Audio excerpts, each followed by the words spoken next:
Assalamualaikum warahmatullahi wabarakatuh. Kami dari kelompok 3 ingin memaparkan materi mengenai kelompok sosial, kategori sosial, dan status sosial.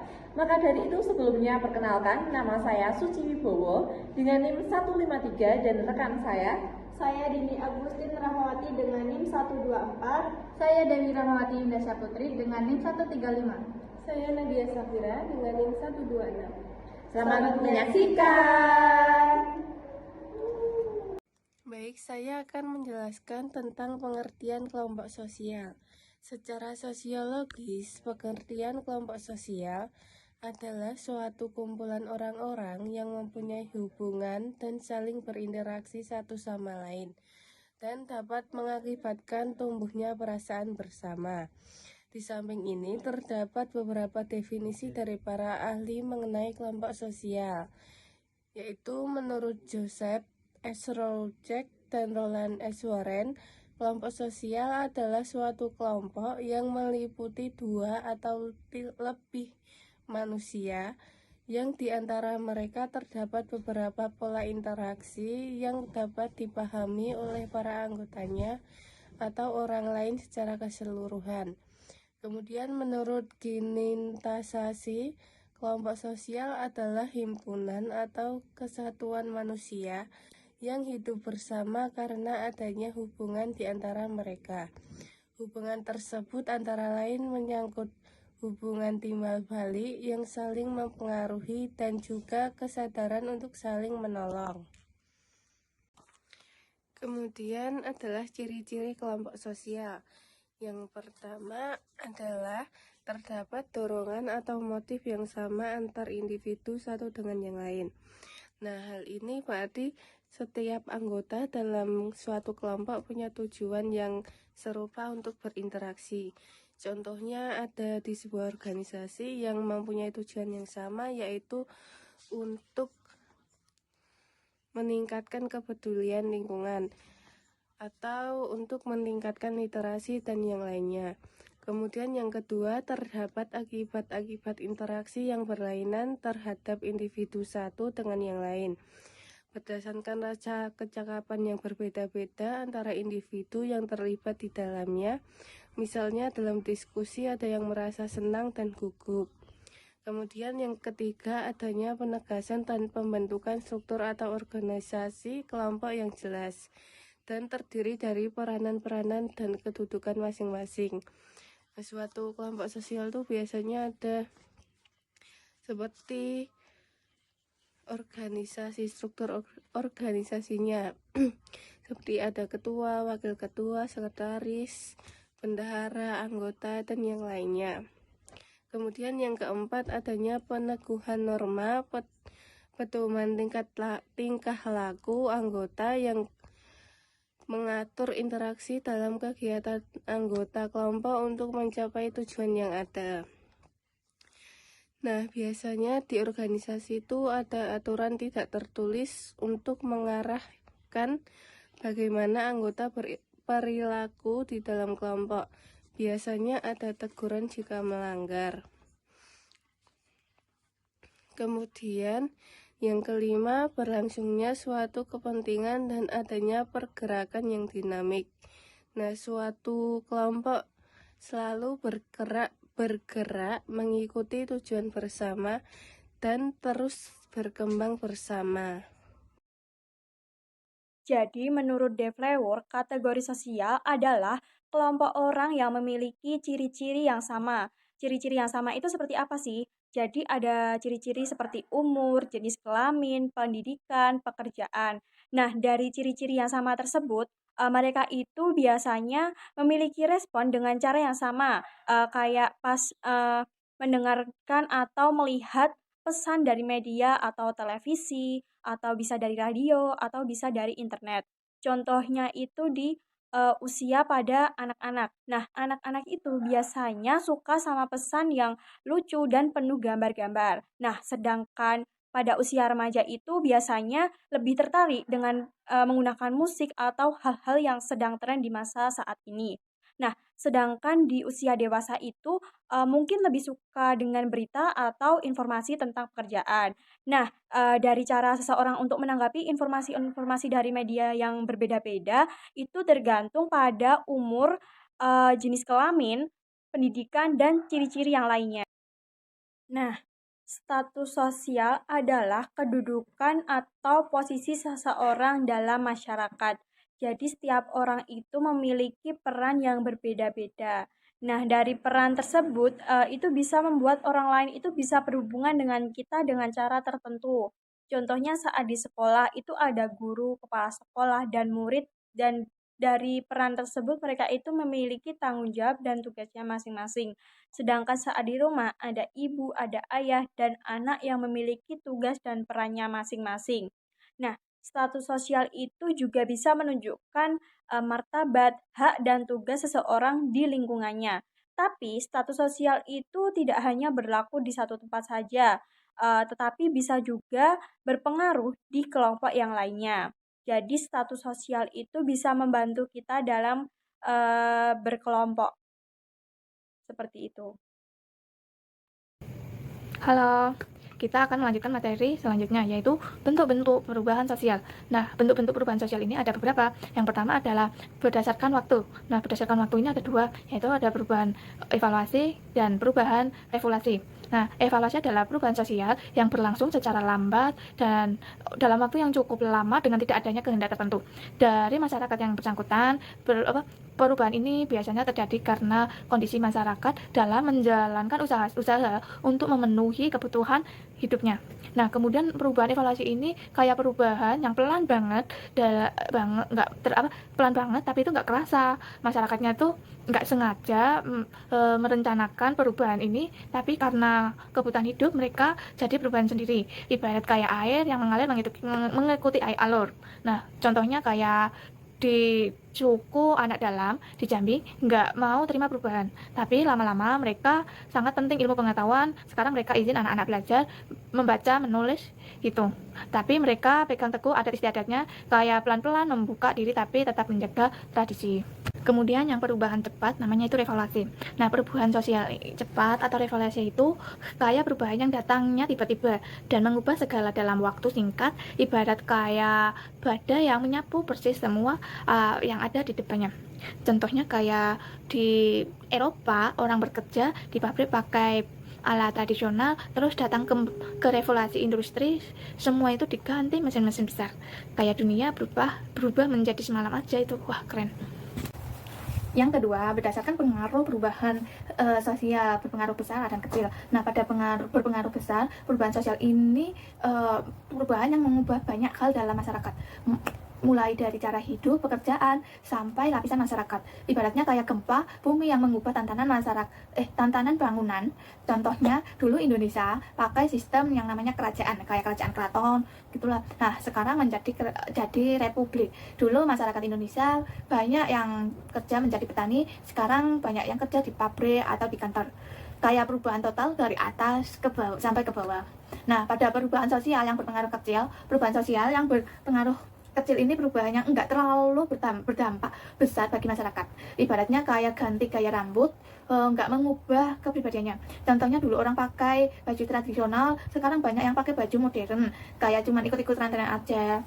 Yang ketiga, ada berdasarkan arah perkembangan, ada regresi dan progres. Nah, yang pertama ada yang regresi, adalah sosial itu kayak perubahan yang bikin kita makin mundur ke belakang, bukannya makin maju, malah jadi tambah sulit. Nah, ibaratnya kayak tangga yang rusak, mau naik malah ada suatu perubahan sosial yang menuju ke arah kemundurannya, sehingga dapat merugikan kehidupan masyarakat. Nah, kemudian contohnya ada sebuah terorisme atau pengeboman, bikin banyak orang mati dan fasilitas rusak. Nah, narkoba merusak generasi muda dari bikin kriminalitas meningkat, terus kayak adanya penyakit yang bikin badan kita lemah. Kemudian yang kemajuan merupakan suatu perubahan sosial yang menuju ke arah kemajuan sehingga memberi keuntungan bagi kehidupan masyarakat. Kemajuan sosial itu kebalikannya, ini bikin hidup kita jadi lebih enak dan sejahtera. Nah, ibaratnya kayak jalan tol yang bikin perjalanan kita lebih cepat dan lancar. Nah, contohnya misal listrik masuk desa, bikin anak-anak bisa belajar malam dan ekonomi berkembang.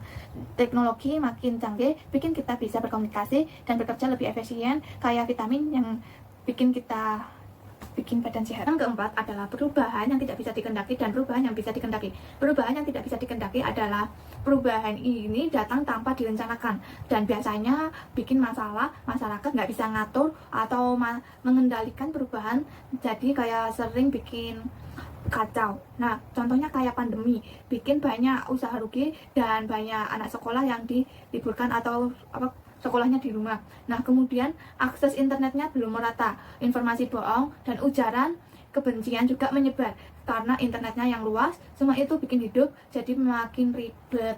Perubahan yang dikehendaki yaitu perubahan yang direncanakan dengan baik dan sengaja dilakukan supaya hidup jadi lebih baik. Ada perencanaan matang dari pihak yang bertanggung jawab dan ada tujuan jelas untuk memperbaiki keadaan. Biasanya ada program atau kebijakan yang dijalankan. Nah, contohnya adalah program keluarga berencana yang bertujuan mengatur jumlah penduduk yang supaya tidak berlebihan, program pemerataan jaringan internet supaya semua daerah dapat akses informasi dengan mudah. Ini perubahan, ini diharapkan direncanakan supaya masyarakat makin maju. Yang kelima, ada sifat perubahan struktural. Nah, di mana ada pembaruan penyeluruhan di masyarakat yang membentuk aspek kehidupan. Ibaratnya kayak renovasi total rumah yang mengubah tampilan dan fungsi rumah secara keseluruhan. Contohnya, kerajaan dalam zaman dulu itu dulu Indonesia itu kan kerajaan. Nah, dipimpin oleh raja atau sultan, tapi sekarang Indonesia jadi republik, dipimpin oleh presiden. Nah, berdasarkan sifat perubahan proses itu kayak perubahan yang bersifat melengkapi dan menyempurnakan. Ibaratnya kayak mengupdate HP, terus kemudian yang menambahkan fitur baru dan memperbaiki bug. Contohnya kayak perubahan proses dulu kurikulum sekolah Indonesia yang namanya dengan kurikulum 2013 sekarang menjadi kurikulum Merdeka. Kita akan melanjutkan materi tentang faktor-faktor perubahan sosial. Nah, faktor-faktor perubahan sosial itu ada dua macam, yaitu faktor internal dan faktor eksternal. Nah, yang faktor internal itu ada beberapa. Yang pertama adalah bertambah dan berkurangnya jumlah penduduk. Nah, kenapa sih bertambah dan berkurangnya jumlah penduduk? Nah, mampu menyebabkan perubahan sosial budaya. Nah, karena jumlah penduduk semakin besar pula, masalah yang timbul sehingga banyak juga perubahan sosial budaya yang terjadi. Nah, misalnya ya, bertambahnya penduduk akan membuat persaingan di dunia kerja yang sangat ketat. Bagi masyarakat yang kurang skill akan kalah dengan yang bersaing sehingga terjadinya banyaknya pengangguran dan banyaknya kriminalitas yang tinggi. Nah, kemudian yang kedua adalah penemuan baru yang mampu menyebabkan perubahan sosial budaya adalah perubahan. Nah, alat komunikasi HP awalnya ini ditemukan sebagai alat komunikasi suara. Kemudian karena manusianya kurang puas, manusia itu mengembangkan fitur HP itu menjadi fitur ada suara, ada pesan, ada kamera, dan internet. Nah, sehingga juga semakin berkembangnya zaman, kita juga ada fitur-fitur aplikasi-aplikasi yang canggih yang bisa kita nikmati di dalam suatu smartphone. Sehingga dengan adanya pembaruan dan perkembangan, smartphone menyebabkan perubahan sosial budaya. Apa saja sih yang terjadi? Nah, yang pertama adalah perubahan di bidang komunikasi semakin canggih. Nah, yang kedua adalah berkurangnya interaksi sosial antar masyarakat. Nah, yang ketiga adalah muncul pekerjaan baru seperti YouTuber, TikTokers, dan content creator. Yang ketiga adalah faktor konflik sosial. Konflik yang diartikan sebagai pertentangan antar individu atau kelompok, yang namanya konflik sosial dapat menyebabkan terjadinya perubahan sosial, seperti konflik sosial antara pemerintah dan masyarakat, yang dimana pemerintah melakukan penggusuran terhadap rumah warga yang tinggal di pinggiran sungai. Nah, pemerintah melakukan penggusuran tersebut sebagai upaya untuk menangani masalah banjir. Akhirnya terjadi konflik sosial, yakni masyarakat melakukan demokrasi terhadap pemerintah. Dikarenakan masyarakat tidak setuju terhadap tindakan pemerintah yang melakukan penggusuran, karena lokasi tersebut adalah tempat tinggal mereka. Dalam hal ini adanya konflik sosial dan menyebabkan terjadinya perubahan sosial. Nah, perubahan sosial di sini adalah akhirnya permasalahan banjir dan teratasi. Selain itu, masyarakat yang rumahnya digusur ataupun telah dihancurkan akhirnya diberikan tempat tinggal baru, yakni di rumah rusun. Yang keempat, terjadinya pemberontakan atau revolusi seperti lahirnya ilmu sosiologi. Ini bermula adanya revolusi yang terjadi di Prancis, di mana sistem pemerintahan mereka dari monarki berubah, dan revolusi Prancis berubah menjadi revolusi yang sangat berdampak di dunia Eropa karena berdampak pada negara-negara lain. Nah, masyarakat Prancis, negara Prancis, dia ingin berevolusi dari pemerintahan monarki yang sangat lama sekali. Kemudian dia berevolusi untuk pemerintah yang lebih tua, yang lebih baik, dibandingkan pemerintahan monarki. Nah, itu terjadi faktor internal di dalam penyebab perubahan sosial saat ini sama dengan resolusi kemerdekaan. Kita masyarakat Indonesia ingin merdeka dari bangsa asing, dari bangsa-bangsa penjajah. Akhirnya kita melakukan resolusi kemerdekaan. Oke, kita lanjut yang bagian faktor eksternal. Nah, yang pertama adalah perubahan lingkungan fisik. Nah, bahwa kondisi geografis atau lingkungan fisik ini dapat menyebabkan terjadinya perubahan. Kenapa? Lingkungan fisik termasuk eksternal karena manusia tidak punya kekuatan di sini. Adalah kehendak diri yang maha kuasa. Manusia tidak memiliki kekuatan untuk menangkal apa terjadinya bencana. Seperti bencana tanah longsor, gempa bumi, gunung meletus. Nah, ini tergolong ke dalam perubahan eksternal yang disebabkan oleh lingkungan. Yang kedua, peperangan. Ini dikatakan sebagai eksternal karena dia melibatkan minimal beberapa negara. Ada 2 negara itu terjadi di antaranya di luar masyarakat itu sendiri. Jadi antara satu negara dengan negara lain. Nah, peperangan ini menimbulkan berdampak seperti pada tingginya angka kematian, kemudian rusaknya berbagai sarana. Bagaimana hancurnya suatu negara karena akibat peperangan, sarana dan prasarana hancur. Nah, kebutuhan sehari-hari tidak bisa terpenuhi, terjadinya kekacauan ekonomi dan sosial, serta tergoncang mental penduduk. Ini paling berdampak pada kehidupan manusia. Oleh karena itu, peperangan tergolong dalam perubahan faktor sosial eksternal. Kemudian, faktor yang ketiga adanya pengaruh kebudayaan masyarakat luar. Nah, ada beberapa proses yang mampu menyebabkan terjadinya perubahan sosial budaya, salah satunya adanya akulturasi. Nah, akulturasi dan asimilasi. Nah, akulturasi sendiri adalah perpaduan 2 kebudayaan atau lebih yang menghasilkan budaya baru tanpa menghilangkan unsur-unsur asli dari masing-masing kebudayaan. Nah, kemudian yang asimilasi yaitu perpaduan 2 kebudayaan atau lebih yang menghasilkan budaya baru serta menghilangkan unsur asli dari masing-masing kebudayaan. Nah, contohnya yang akulturasi itu kayak bangunan Masjid Baten, yang kemudian yang ada lagi contoh itu fans yang suka dengan budaya Korea, maka dia akan kehidupan sehari-harinya mengikuti budaya barat. Sebelum melanjutkan materi selanjutnya, saya ada ice breaking. Siapa tahu bisa dipraktekkan di rumah ya atau di sekolahan. Yang pertama, tepuk pulang. Dapat ilmu, hati tenang, ayo pulang. Hore! Gitu, terima kasih. Jadi, di setiap adanya perubahan pasti akan ada dampaknya, entah itu dampak negatif ataupun positif. Terutama adalah mengenai dampak perubahan sosial. Nah, kali ini saya akan membahas mengenai dampak perubahan sosial. Yang pertama, dampak positifnya, yaitu yang pertama, kemajuan teknologi dan komunikasi, yaitu mempermudah akses informasi, mempercepat komunikasi, dan tentunya meningkatkan efisiensi aktivitas sehari-hari. Yang kedua adalah meningkatnya kesadaran pendidikan. Nah, masyarakat semakin memahami pentingnya pendidikan untuk meningkatkan kualitas diri dan masa depan. Yang ketiga adalah terbukanya peluang ekonomi baru, munculnya lapangan kerja dan juga usaha baru seperti bisnis digital dan ekonomi kreatif. Yang keempat adalah meningkatnya toleransi dan keterbukaan masyarakat. Lebih menghargai perbedaan budaya, pendapat, dan juga cara hidup masing-masing karena sudah terlalu banyak adanya percampuran antara ras, budaya, dan agama. Jadi kita sebagai makhluk sosial bisa lebih menyesuaikan karena sudah terbiasa dengan adanya perbedaan. Yang kelima adalah perbaikan kualitas hidup, yaitu kesehatan, pendidikan, kesejahteraan masyarakat yang lebih baik. Selanjutnya, untuk dampak negatifnya adalah yang pertama, lunturnya nilai tradisional. Nah, nilai adat dan budaya lokal itu mulai ditinggalkan akibat pengaruh budaya dari luar. Contohnya ada budaya kita termasuk Jawa, itu kan dahulunya seringkali memakai pakaian adat seperti kebaya ya teman-teman. Tapi berbeda sekali dan berbanding balik dengan sekarang, budaya adat hanya digunakan saat acara-acara tertentu dan tidak digunakan dengan keseharian.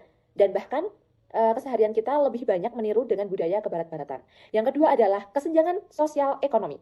Nah, perbedaan kesejahteraan itu semakin lebar antara kelompok kaya dan miskin. Istilahnya adalah yang kaya semakin kaya dan yang miskin pun semakin miskin. Lalu yang ketiga, perubahan moral. Norma dan etika sosial melemah karena pengaruh gaya hidup, bebas, dan individualisme. Yang keempat, konflik sosial. Perbedaan kepentingan dan pandangan memicu pertentangan dalam masyarakat. Yang kelima, karena pembangunan dan industrialisasi yang tidak terkendali dan juga merusak alam.